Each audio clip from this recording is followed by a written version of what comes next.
So Dr. Rufaro, thank you so much for making time to share your insights into the future of leadership. But before we walk into the future, can you please tell us a little bit about your background? Where did you grow up?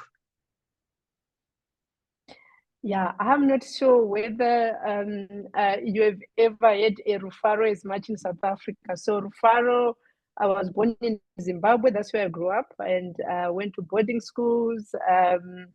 Yeah, even my first degree, I got it in Zimbabwe. It was actually in statistics. And if I look at where I am now, I can't believe. So tell us, what was your dream career when you grew up? To be honest, because I was good in math and science, right? So I actually thought I was going to end up in that space. And I remember one of the electives that I had in my final year at university, it was actually physics. And I remember being the only girl child in the physics class in my third year at university. And because I thought I was going to be a physicist. But yeah, I'm actually on the other side now where I'm very much into the management stuff. Yeah. So is it fair to say you are handling the physics of finance now? If there's something like that exists, I think it's the physics of maybe not necessarily finance, maybe a bit of finance, but I think a bit of really the world, being able to integrate what's happening in the world, what we need to be, and how we need to show up. So I found myself in a very totally different space as compared to when I grew up. Yes. And tell us, Dr. Rufaro, who inspired you in your early days? To be honest, Nick, I would not say I was inspired by anybody. I still think when I look back the other day, I was really thinking about if I'm to write a book about my life and where I am, what made me to be where I am today. I think a lot was driven by the circumstances at the time. It was a push more than a pull in terms of where I've ended up, because I grew up in poverty, and poverty where I knew that as a girl child, if I don't do well, it's easy for my parents, especially my father, to say, you know what, I would rather focus on the boy child. So I was very aware of my circumstances and my environment. And I had seen it happen with people that I knew that ended up just marrying a rural man, and that's the lives that they have even until now. So for me, a lot was driven by my environment and not wanting to live such a life. So I had to find a way of taking myself out of that environment. And looking back over your career, would you say there was a turning point, maybe a major turning point? Yes, definitely a very big one. So even after I moved from statistics, which was very much numbers driven, and I decided to go into a management role. I remember when I joined Old Mutual, I was an intern manager, which means I was really learning about the ropes of management. And yeah, after being in the financial services for almost, I can say, 2 decades, I realized I was running on one spot. And I still remember that one spot very well, where every year with your boss, it's about where do you see yourself in 5 years' time, but you are not seeing anywhere else. The only thing that you see is on your pay slip, it shows when your retirement date is. And I think for me, that retirement date and not seeing any other options that I could take in my career at that time, I had to think deeply about my future. And the one thing that I did was to even do a SWOT analysis of myself, to say, I'm a strategist. I do SWOT analysis for my organization and look at where our business is. It's because of some of the input that I give and my participation in the business. I think I can apply some of those methodologies to myself as well, which is exactly what I did. When you look at a SWOT analysis, you are really looking at, strengths, weaknesses, opportunities, and threats. And I think the more I did that to myself and writing it down, the more I realized that, I needed to change. And that's where I decided to do my to study my PhD, because I said I'm just like everybody else. If you are like everybody else and somebody is looking for someone who can do something, we are 1,000 of us who are just the same. So what is it that I can do to differentiate myself? And that's when in my late 40s, I decided to go back to school and study. And at that point, I was very passionate about, participation in the economic development of Africa. And I think ever since that time, I've never looked back, because my journey right now, it's really exciting, and especially knowing that I can make an impact, I can give some input, and yeah, I've got knowledge that people respect in terms of doing business in Africa. Yeah. Great. And tell us, what is driving you today? What is driving me? I think it links to what I've just said about the economic development of the continent. Sorry.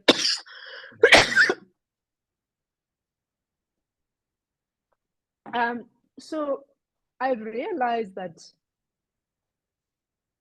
Africa, generally, it has got low barriers to entry to try stuff to make a difference in the environments where we are. And I've learned ever since I made that change that you were asking me earlier, I've really learned that there are so many opportunities that people like myself who are in some position of decision making, some where you give advice to people, we actually have an opportunity to make changes, to make a very big change, which can really impact many more people. And when I look at from a financial inclusion perspective, there's a lot of knowledge that I have, and even people around my circle have. What is it that we can do to make an impact? So for me, I think the one thing that I have learned, just to summarize it, is knowing that we are the change that we want to see in the world, and we have got the key to do that. Right. Now, Dr. Rufaro, looking into the future, and I know it's a big question, but what does the future of leadership mean to you?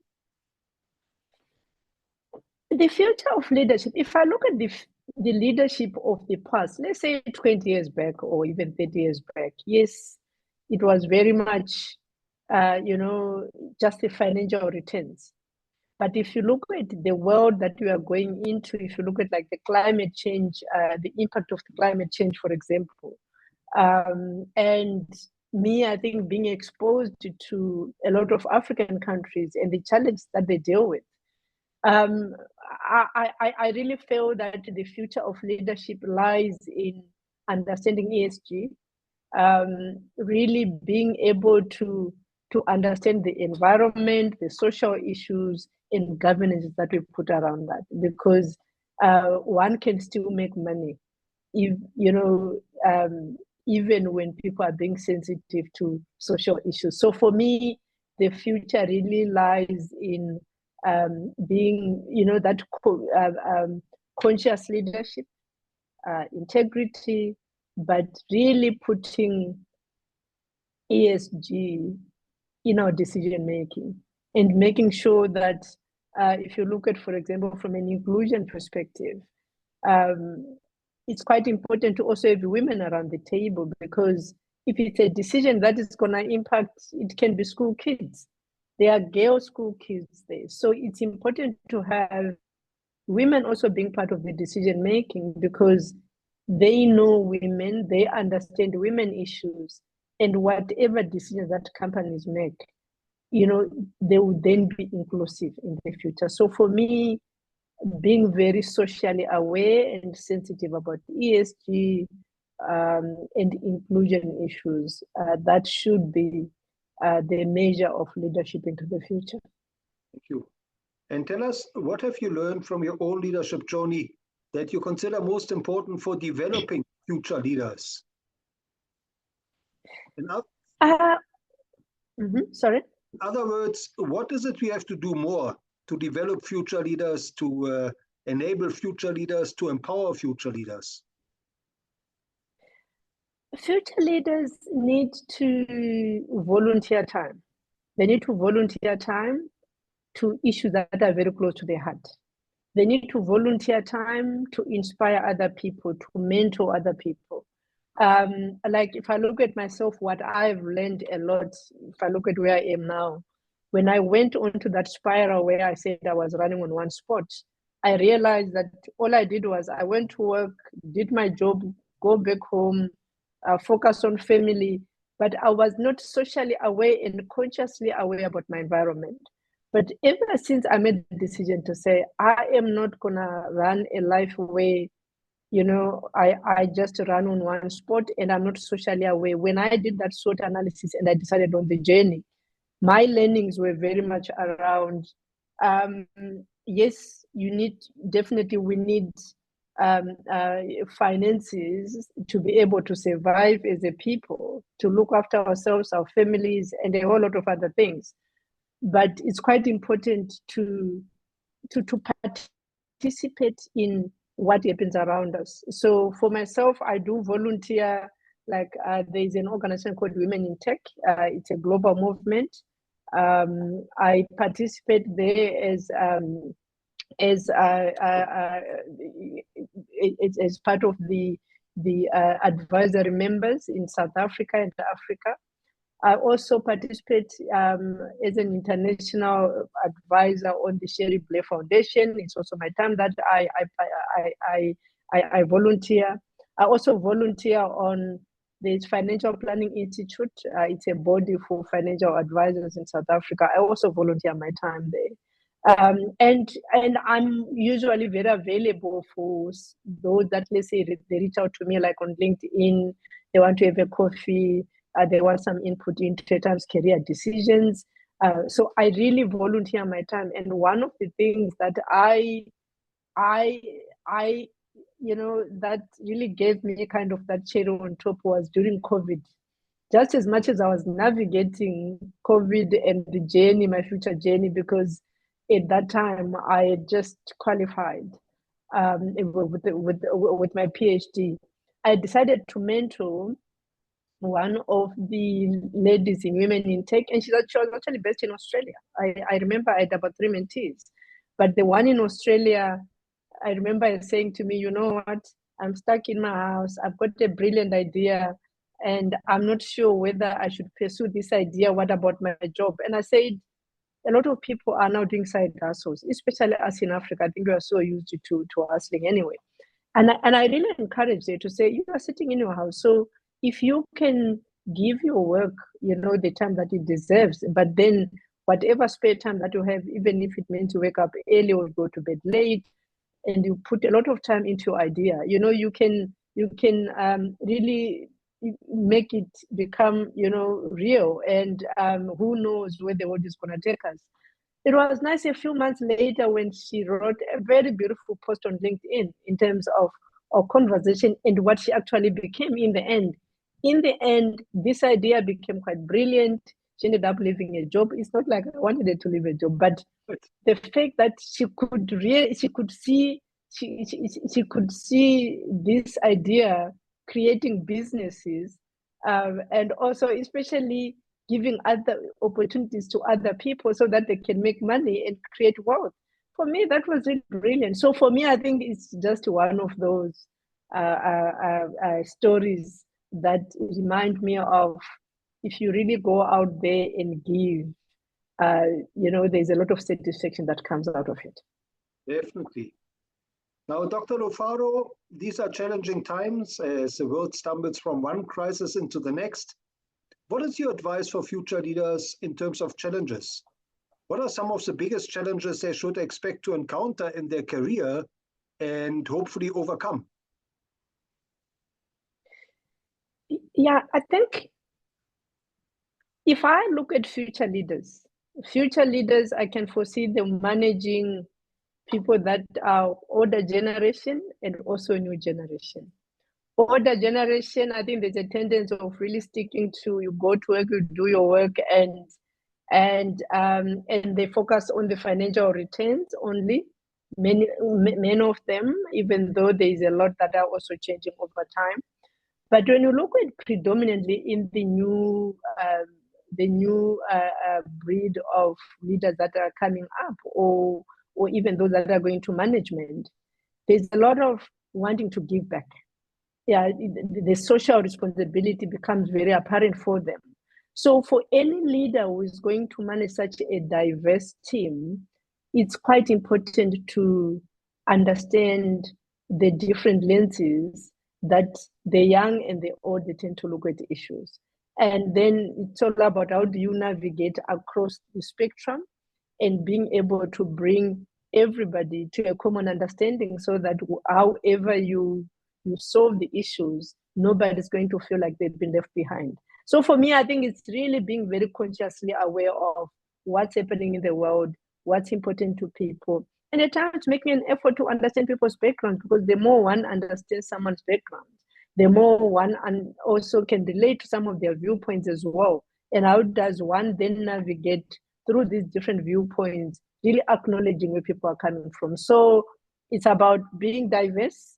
It's about really broadening those lenses as a leader, but being compassionate. And the one thing that COVID has done to us is it's no longer really going to the office every single day. We've realized that people can still be very effective also working from home. So I think it's really accommodating a whole lot of backgrounds, the current environment, especially ESG issues, and being able to navigate.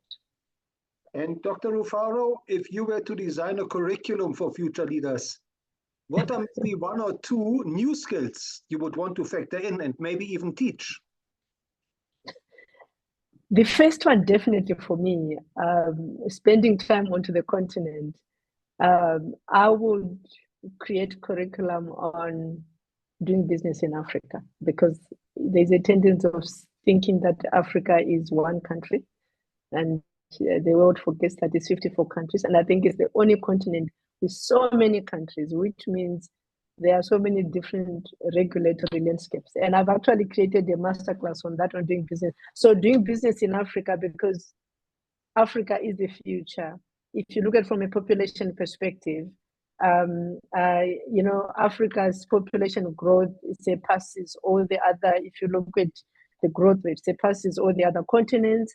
And that's where a lot of problems are sitting at, and which means it can only create opportunities for the future. So for me, a masterclass on doing business in Africa, that's one. And the other one, I think it talks to my previous point. It's about how can you become an impactful leader, really using the lenses of ESG into the future, because you can also still make financial returns, but also being impactful. So it's about that part. It's quite important for me in terms of making an impact in the world. Thank you. Now, Dr. Rufaro, looking back over your leadership journey, are there any role models of leadership that you have encountered and maybe worked with that you would recommend future leaders should study and learn from? To be honest, I have learned about different leaders at different stages of my life. And I think now with social media, especially on LinkedIn, I've always gone into my social capital and say, who do I need for whatever area it might be a challenge at the time, and actually reach out to the person or the people that I think they can help me in that area. So I think for me, I have had different leaders at different times, but the one leader that really took me out of my comfort zone was Lloyd Buthelezi, who used to be my boss at Nedbank.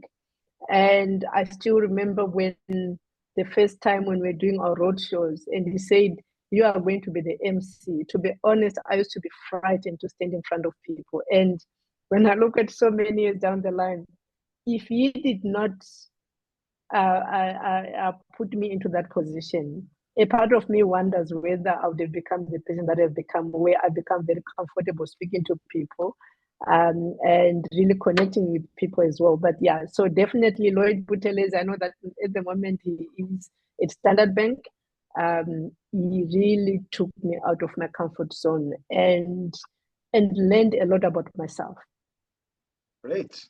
And tell us, Dr. Rufaro, how can our listeners connect with you and where should they follow you? I am on LinkedIn. So they'll find Dr. Rufaro Nyakatawa or Mucheka. I'm also on Facebook, as well as Twitter. I've got a profile, but I rarely use it. But I am on Instagram as well. So but where I'm more active on LinkedIn. On LinkedIn, great. Now, last but not least, Dr. Rufaro, what is your message to the millions of learners out there who are looking to finish school, to start a career? What are maybe one or two success principles they should keep in mind?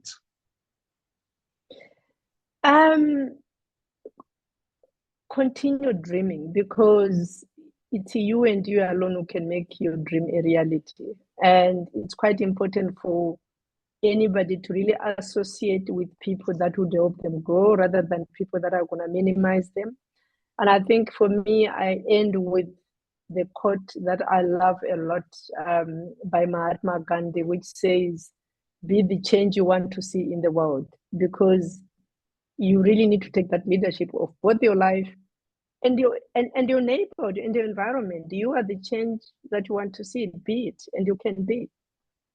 Thank you. Thank you, Dr. Rufaro, for sharing your insights and your wisdom into the future of leadership, and for reminding us that we should all be the change we want to see.